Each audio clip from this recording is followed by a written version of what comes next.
The Redmi K100 Pro Max has just appeared in a hands-on video circulating across Chinese social media and YouTube ahead of its official launch. Right away, the phone stands out with an iPhone-inspired design language.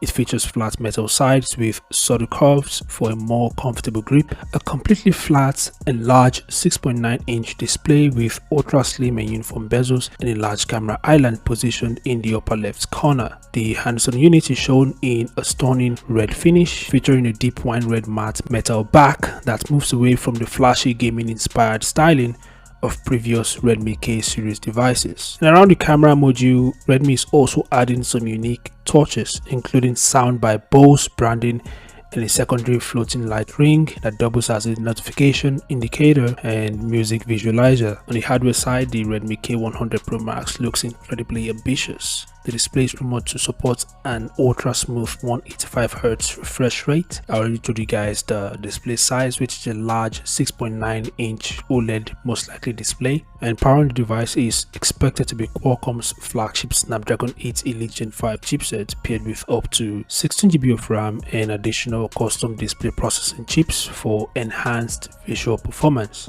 Battery life is also going to be extremely impressive and large. According to the details, the device will pack between 8000 mAh and 9000 mAh battery with support for both high-speed wired and wireless charging. Anyway, Redmi Group president has already confirmed that both the Redmi K100 Pro and the K100 Pro Max will debut together, while the standard Redmi K100 will arrive later. The full specs and pricing will be revealed during Redmi's China Joy launch event, with the official announcement expected on August 11th. As with previous K-series devices, the initial launch is for China, while global versions are expected to arrive later under the POCO F-series branding. Anyway, if I could get more details about the upcoming Redmi K100 Pro Max, I will share with you guys, so make sure to smash that subscribe button and turn on notifications.